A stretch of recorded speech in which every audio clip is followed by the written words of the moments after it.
Hello and welcome to this beautiful evening edition.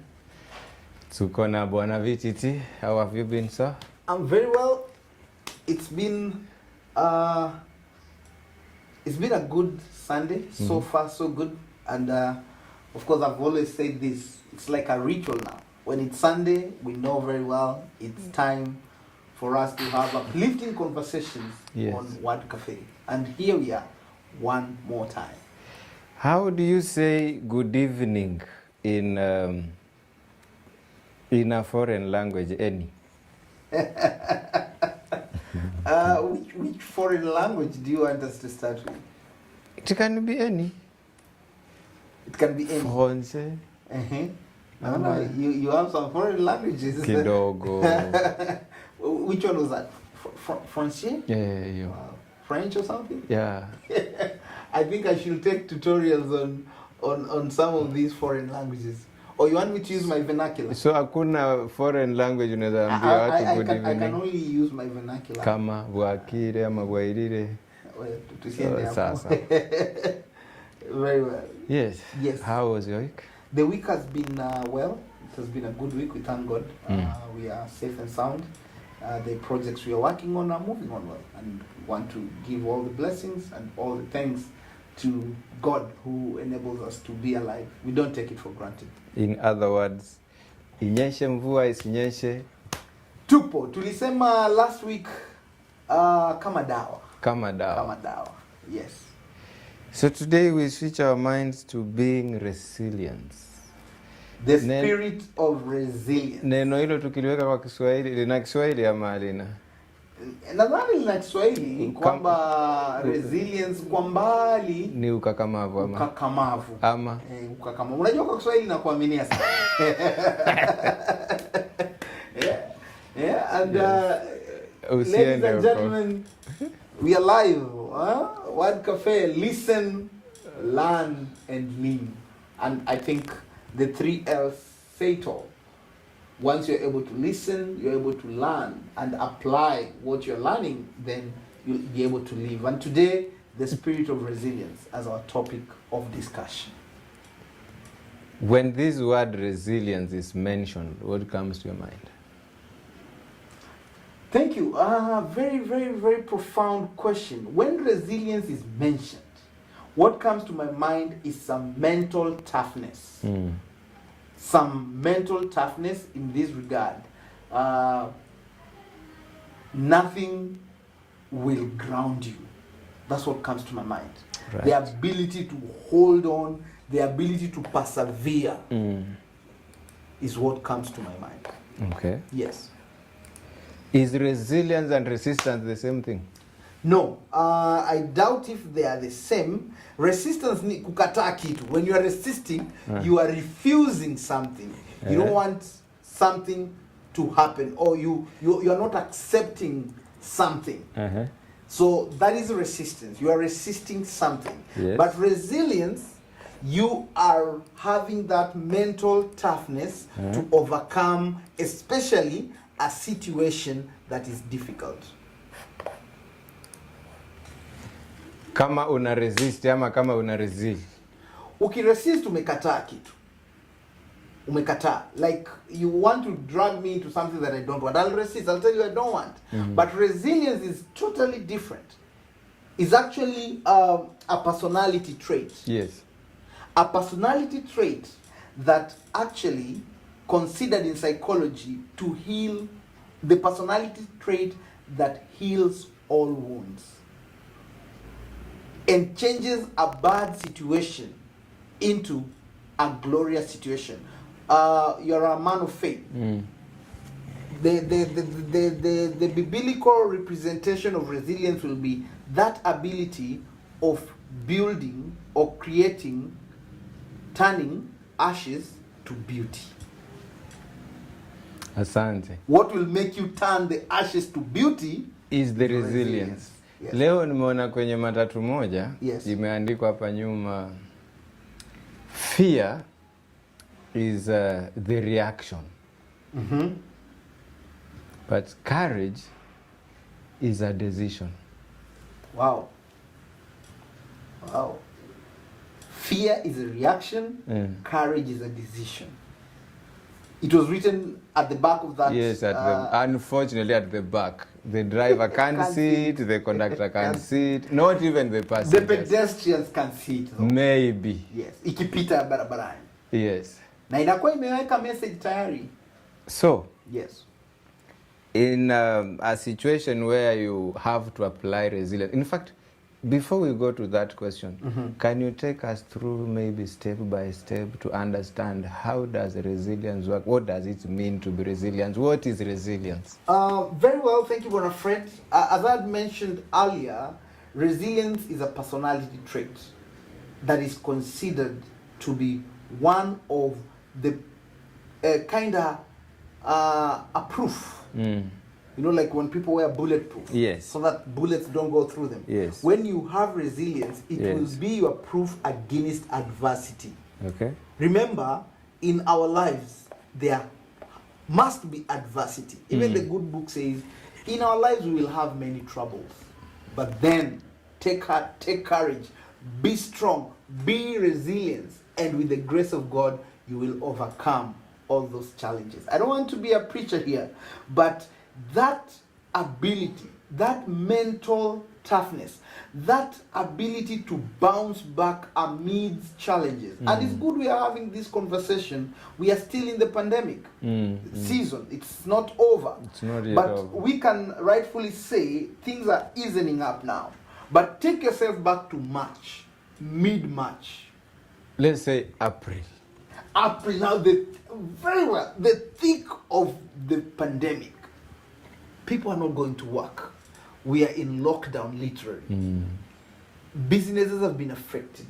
Payments are not coming in. You are there seeing a dark tunnel. At one point, some hospitals closed. They did.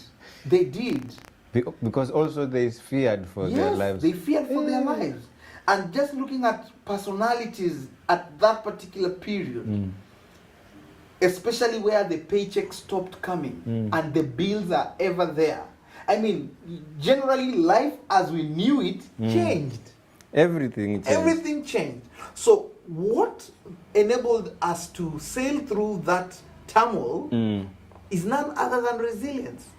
Sure. That personality trait that enables you to stay strong and still have a rational mind to the fact that this storm will end, Bwana Fred.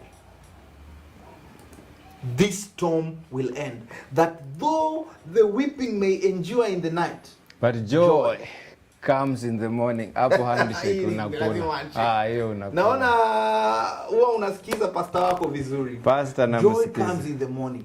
So what will make you hold for the joy? Remember, and I think there were a lot of examples and situations just coming through social media and mainstream media of even people who took their lives during the thick of the pandemic. Yeah. They committed suicide. Yeah. Why? They were not resilient. Because people who end up, of course, science shows that it's a mental disease, which of course needs treatment like any other.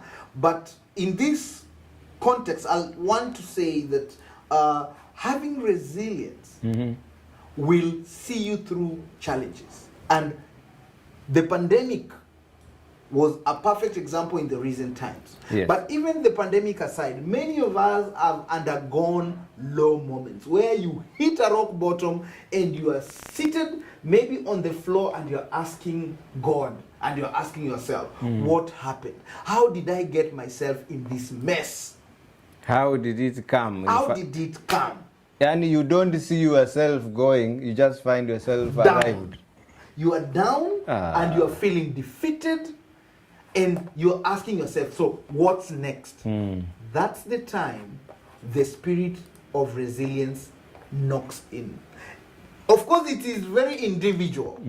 It depends with the levels of resilience you have. But the good news is all of us have been created with resilience. Our Maker put resilience in our spirit. So it is upon us to be able to get to that reservoir and first of all, know that adversity is something meant for man, for human beings.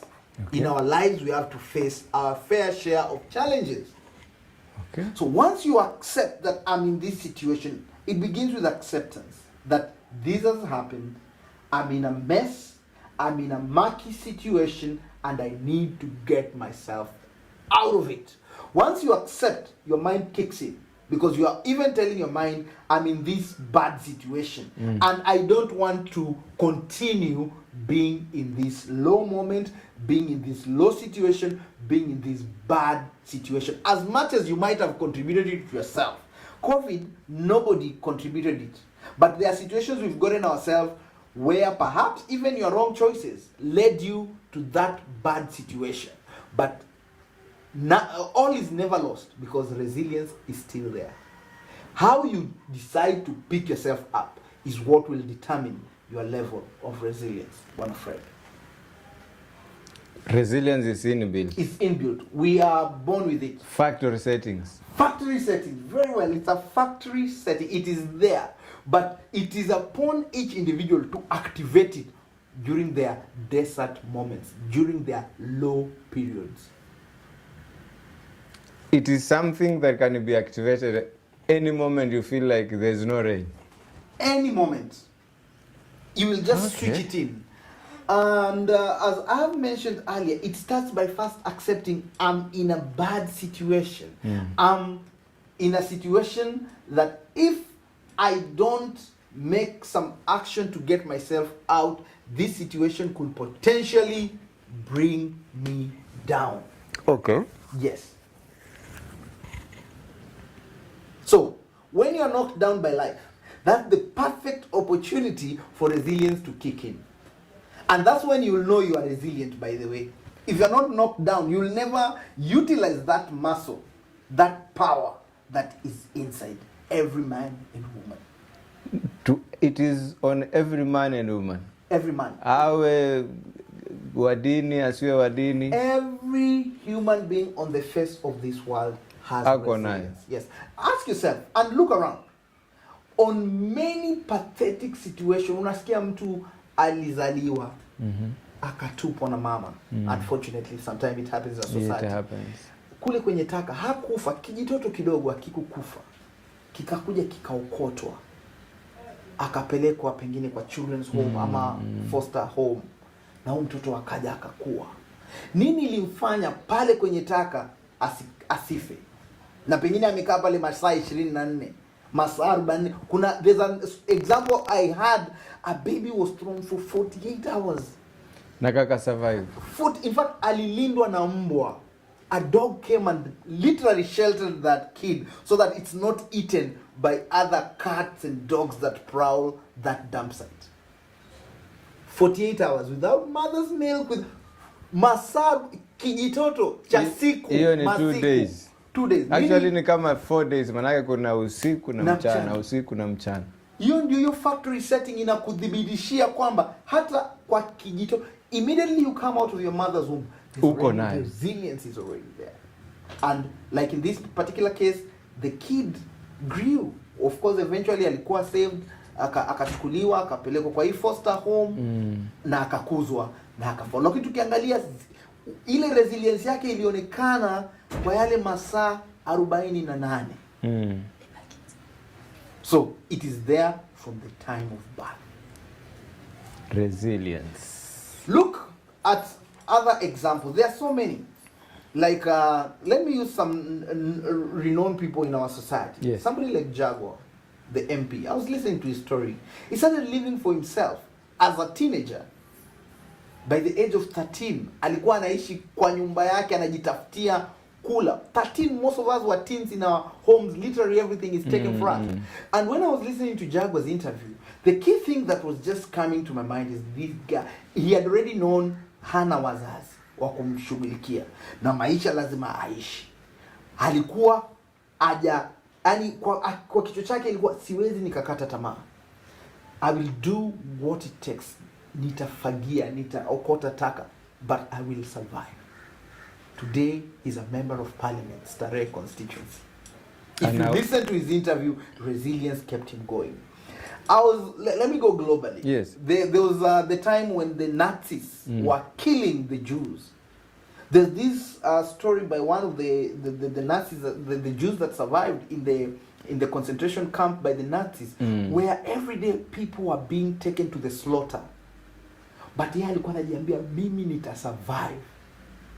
I will not die in this concentration camp. And he did. He survived. So the spirit of resilience was at work. Was at work, and he kept activating it. All of us are provided with that situation. Maybe this is something people don't know, but even for myself, as Vincent the trainer, I hit my lowest moment in life in the year 2016. I literally lost everything. Including yourself.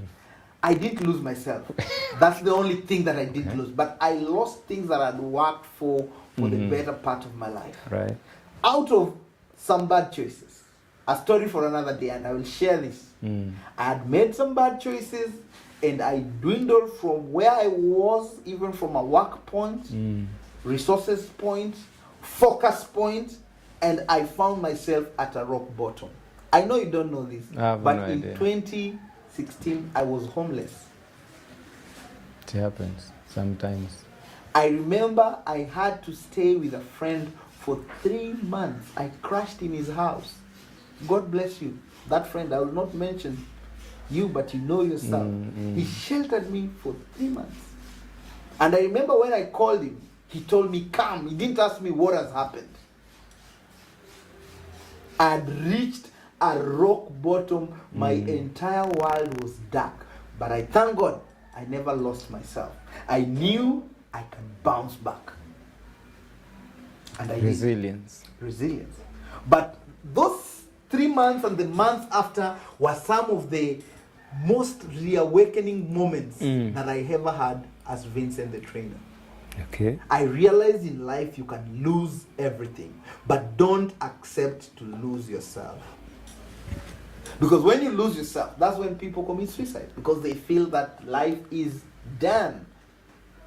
But as long as you have resilience, you will know if at some point I was able to do A, B, C, D, I had a stature in society, I had impact. And you'll still, even in your darkest moment, ladies and gentlemen, your value is never diminished. The voices inside your head might tell you it is done. You are no longer worth it. But remember, you have family, you have friends.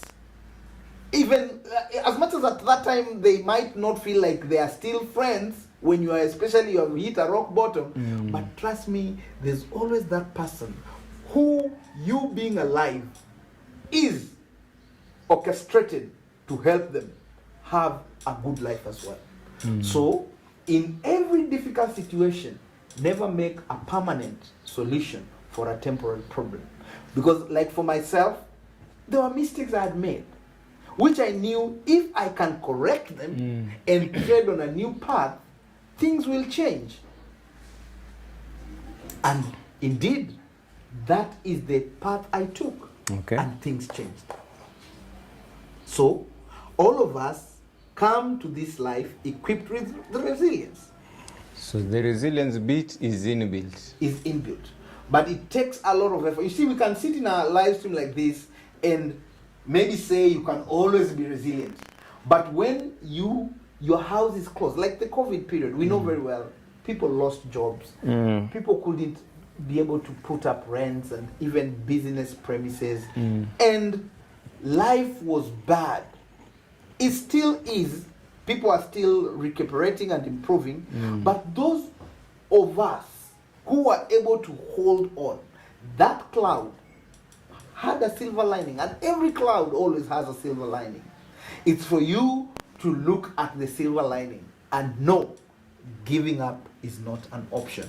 What makes you stand today? What has made you endure some hard time? All of us have hard time. Never be cheated. Even royalty, they pass through hard times. Maybe the challenges at each level are different, but every human being on the face of the earth has moments where they feel this is too much. Okay. They weep at night. You are alone, talking to yourself, and you're wondering, God, why is this happening to me? And it's that particular time that you need to realize that you have resilience. And whatever deep, dark situation you find yourself in, yes. not everything is lost. There's always that light. The proverbial light that shines at the end of the tunnel. Yes. It's always there. It's our role to have our eyes on that particular light. Therefore, disappointments in life, failures in life, troubles in life build our resilience. Meaning, challenges and disappointments are good, because without which resilience will never build. So we should be happy of these small troubles that come along the way. Totally. In fact, in psychology, there's something known as eustress. Eustress is a type of stress which is healthy. It actually enables you to perform, because if the eustress is not there, you don't. Nothing motivates you to. We've talked about the eustress. Nilikuwa meeting fulani kwenye mafundisho, mtu akafundisha akasema kuna distress, kuna eustress, zilikuwa tatu. Stress sasa to the general. So akasema alitaja tatu ambayo moja ilikuwa ni it's like you are normal, like he used a mfano wa guitar. Yes. He gave an example using a guitar. The chords in a guitar. Yes, that one stress is very normal, ni kama guitar iko kwa tune normally. Akasema hiyo ni one of the ni stress mbaya. Ni stress mbaya. Lakini nafikiri ni hiyo you. Akasema hii D ni ile kama guitar is not in tune. Ndio inaleta hata kukula ukuli. Utaki kuona watu unasikia vibaya. Yes. Akasema hiyo inaua. Ni mbaya sana. Yes. So akasema kuna hii nyingine nimesahau. Maybe kama nitakumbuka. Nakumbuka tusaidie. Hii nyingine akasema ni kama guitar, wires ziko overtuned, ziko very tight. Ikiguzwa tu inaweza katika. Unaona? Akasema sasa hiyo pia ni mbaya sana. So in general akasema hizi stress zote ni mbaya. No, you stress. But the you akasema you are normal. You are normal. Unakula normal. Yes. Unatembea. Hata mtu hawezi jua. Wewe ndio unajua kwamba like tuseme the perfect example of a stress is deadlines at work. Zitakuwa haziwezi kukua. If anything zitakufanya uwai kwamba unajua tomorrow is Monday.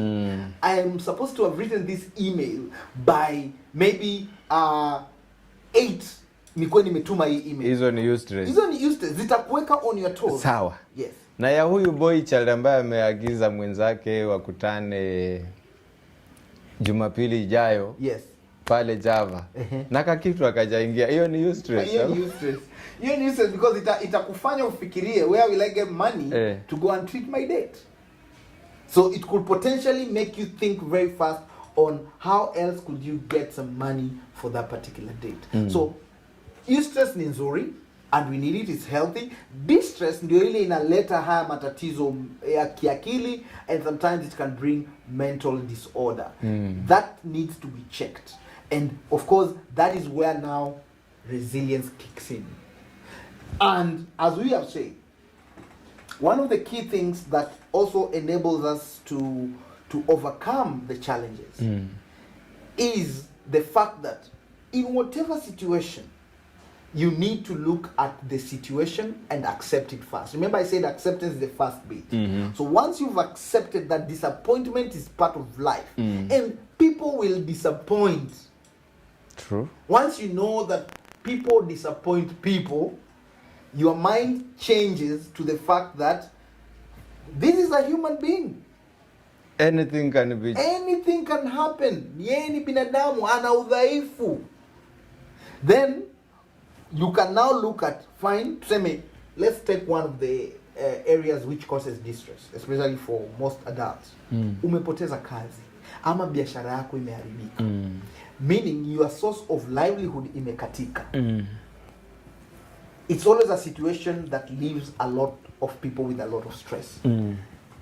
There are two choices you can make: to wallow in pity and cry about losing that job, losing that business, or to decide and be resilient and look at how or what are my options? Okay. What are my options? So in these options, you'll start making realistic plans. Yes. This has happened, I can be able to do A, B, C, D. Good.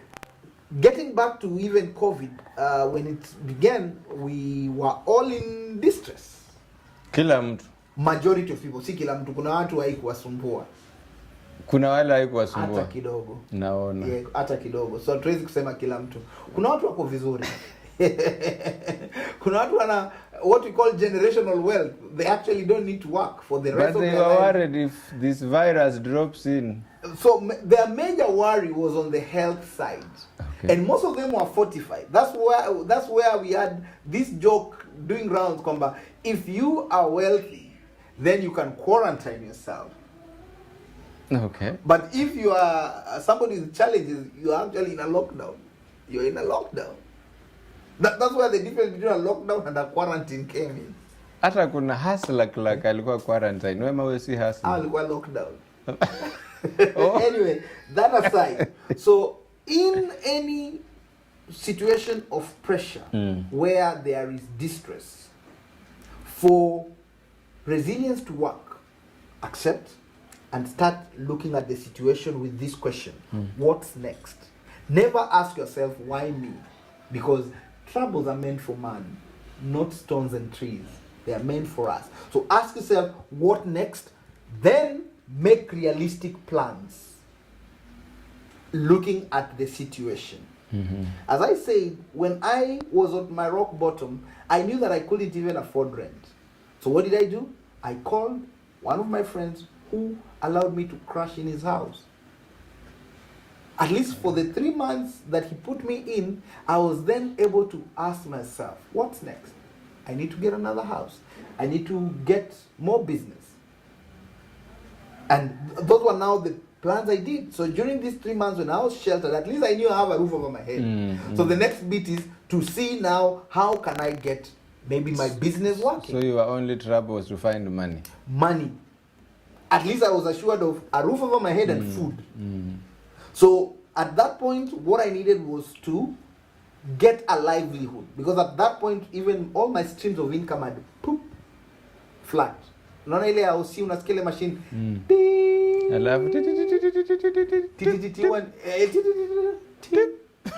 Bad sign.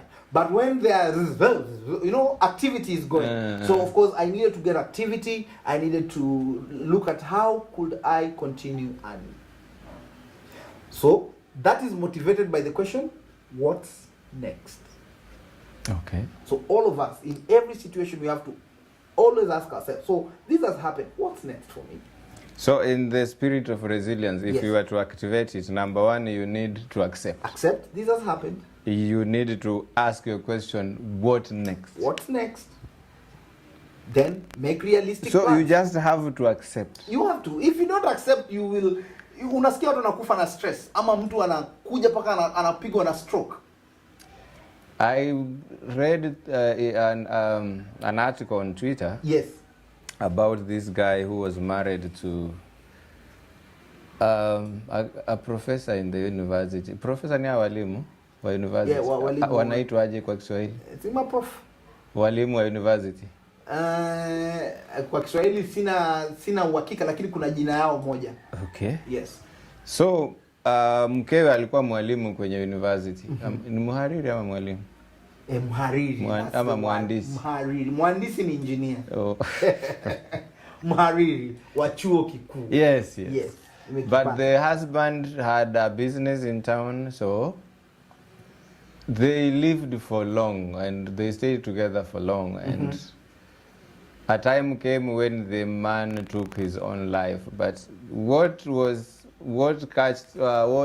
brought my mind to a deep thinking was... He committed suicide? Yes. I think namkumbuka. What caught my mind was... Your story, yes. The note that he left for the children. He begins by saying to the children, forgive, I'm sorry. For the action I'm going to do? No, for what I have done. The action of killing itself? Yes, I'm sorry. But all these years, I lived a lie. it means though the children saw them happy together, but it wasn't the case. Mm-hmm. So, and I thought to myself, maybe the wife has money, he has money. Yeah, they are all dons. They have scaled up the ladder of academia. Yes. But kwenye ile note anasema kwamba samahani, yale maisha mlioyaona, it was not so. A lie. But nimefika mwisho. I can't take it anymore. And he actually committed suicide. Yes. So, did he miss something on resilience? He missed automatically. Automatically. Remember I've said, if you don't activate your resilience, largely you can develop a mental disorder. And mental disorder requires medical attention. And if you don't take action towards getting medical attention, many cases of people taking their own lives follow that route.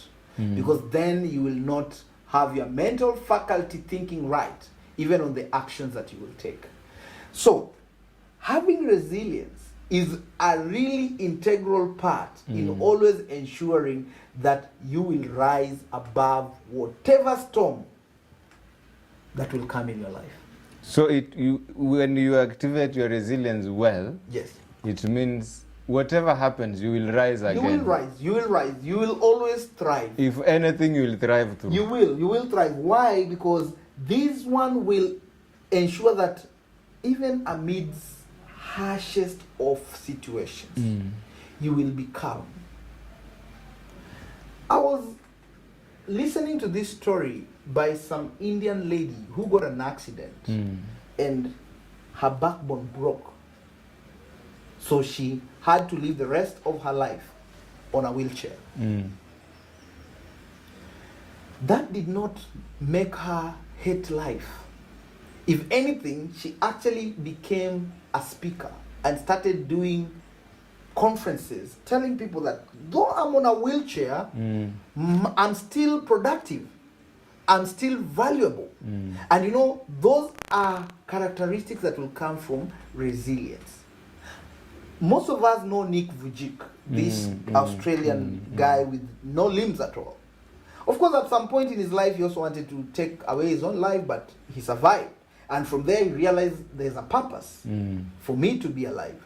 And we know today he's one of the most motivating people around the world. Yes. He moves in countries and also on his YouTube channel, encouraging everybody to the fact that life is limitless, even without limbs.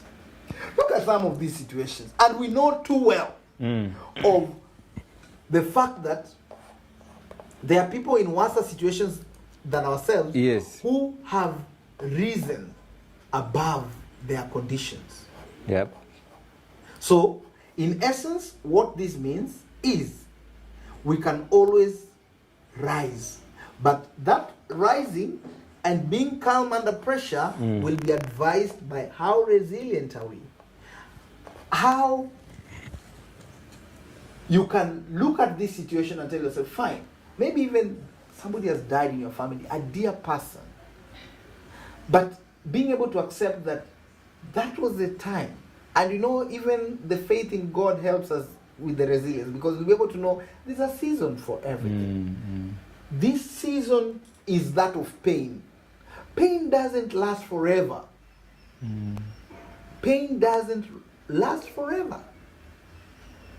There's one gentleman who rose to become the president of the United States, and he was polio stricken. He had polio, he couldn't walk well.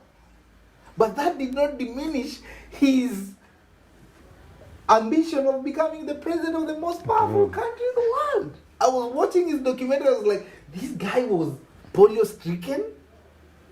Now he make it, but he made it to the biggest office in America.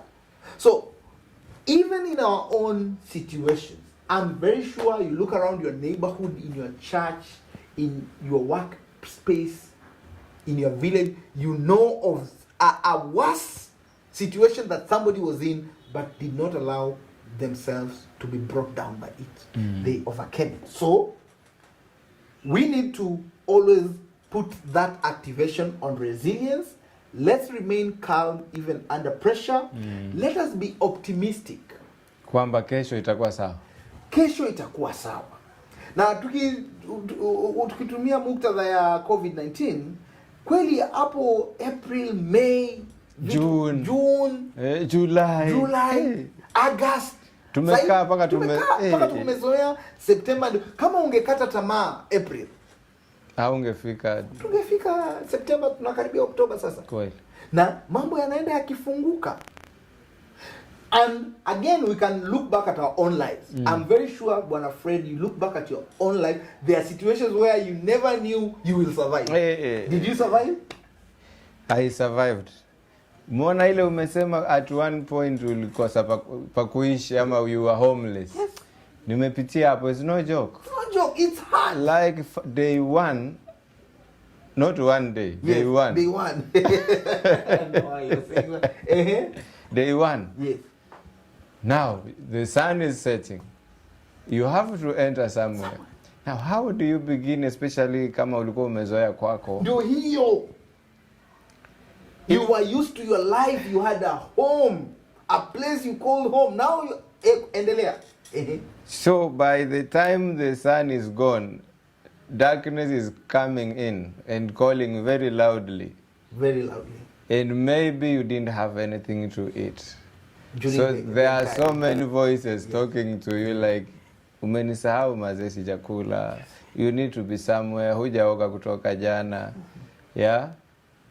Okay, kwenye mfuko you have nothing to call money and life has to go on. And life doesn't stop. You scan through your list of friends and maybe there is none unaweza approach at that particular time umwambie mazee unaweza niokolea pahali pa kulala. But eventually you risk to a friend that either huwa mnaongea ama muongei, but huyo ndio unaona naweza kaa kwake. Ni stiri tafadhali. So ukimuongelesha then he accepts. Now you have that again, the bit of how do you go now and just sit there and wait for the time literally everything for you to even be directed. Now you can sleep here.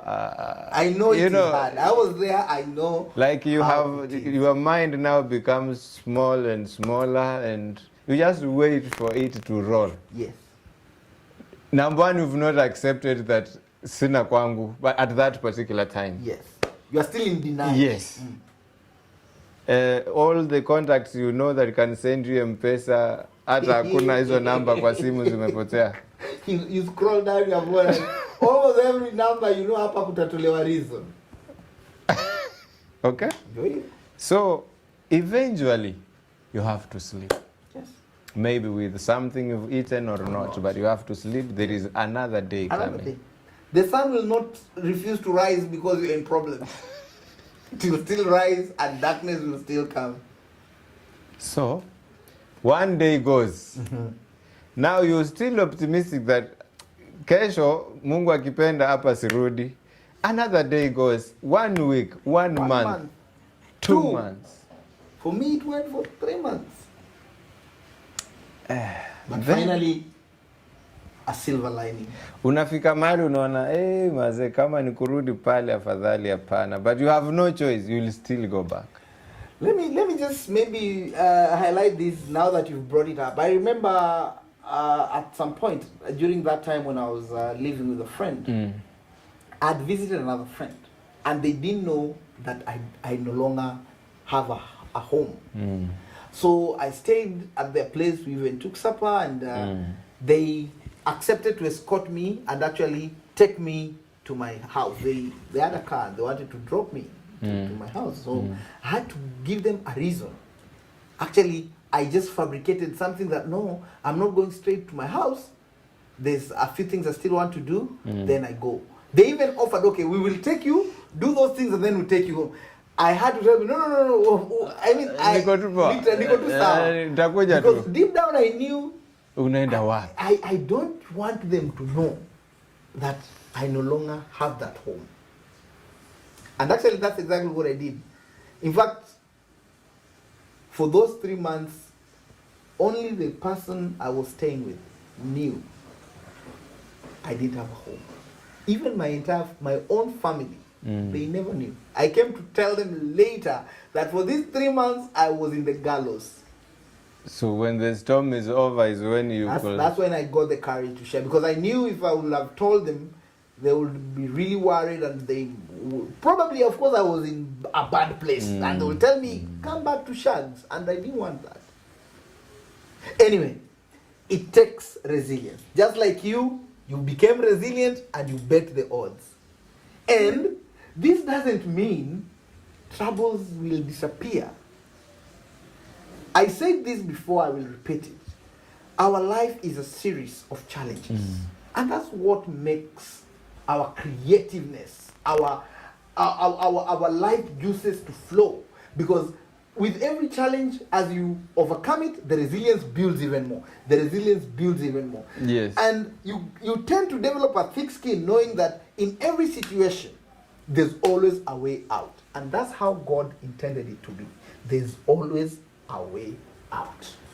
So, having a picture of a bright tomorrow is one of the steps that, of course, you need to do. Like, I want to believe when you are in your lowest moments, and even when I was in my lowest moments, I always knew one day I will share this story to the world, that I overcame this very ugly situation that I was in. It is ugly. Beauty for us. Kama hujapita hapo huwezi jua. Huwezi ukieleza mtu ambaye hajaanguka, yani ukilala hivi, the only thing you own are the clothes on your body at that time, and maybe a bag. That is kama hizo nguo hukupewa na wewe rafiki yako. As in ukiamka, as you move, you are moving with your entire possessions. Entire world. That was... Uko na inheritance yako hapo. Yote, yani hivyo bwana Fred, ukitoka, ndio nguo ulizonazo. So, ukicross barabara lazima ucross ukijua niko na kila kitu hapo. Ndio hivi mimi niko. Nikiangusha ni basi. Na jioni bado unatakana ulale mahali. Urudi. So kama sio resilience, mtu unakata tamaa. This is the most tempting part of it. Yes.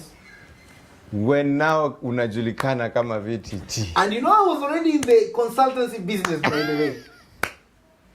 I think in our next live stream, I will share this entire story. You know, today I'm just giving tidbits, and you also I know you have a very powerful story. Tumalizie hapo. I know you also have a very powerful story. Sijui tumbakisha dakika ngapi? Will need to share to the world. Tuko na dakika, bado dakika kidogo. Yes. Our time is much spent. Much spent ama well spent? I think. What do you think? It's well spent. It's well spent. Not who's following? Bwana Summary Ndigeda. Thank you, Bwana Summary. We are hoping you are getting uplifted. Thank you for joining us. Kuna nyingine hapa, ngoja ifunguke, umsalimie kabisa, umalizane naye, because we are almost winding up. Anyway. Ni Bwana John, Bwana John Namonywa, thank you very much. You are with us. We appreciate your presence. All right. So, dakika zetu, by the way, they are well spent, much spent. Just before maybe we close the live stream, and as you said, we will share these stories in detail. Yes. I think I will interview when you'll be sharing your story. I mean, you know, it's always good to share your story, so that somebody might be in a similar situation and maybe losing hope. But just listening to the fact that you overcame it can give them that touch, can give them that breath of life that they need. So, ladies and gentlemen, our honorable live stream audience, always remember, your life matters. All the time. That should never get out of our minds, because that is where resilience comes in, where you know you matter, and that you are not on the planet Earth by mistake. You are not here by mistake. So whatever storms hit you, you can always nazo rise above them. And that's the power of resilience. Niliambiwa it is the resistance of the water inafanya meli float. That's it. Resistance ya air inafanya ndege iende. Yende, because the plane with the aerodynamics laws, it has to cut across gravity, and that's why we fly.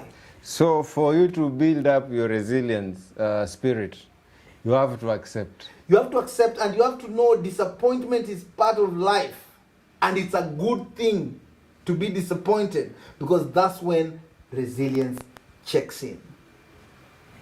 You must accept. Accept, ask yourself what's next, make realistic plans, take actions as much as they are small but consistent. Yes. Small but consistent. Small but consistent. Never undermine those small steps that you do, where especially you are from a dark space.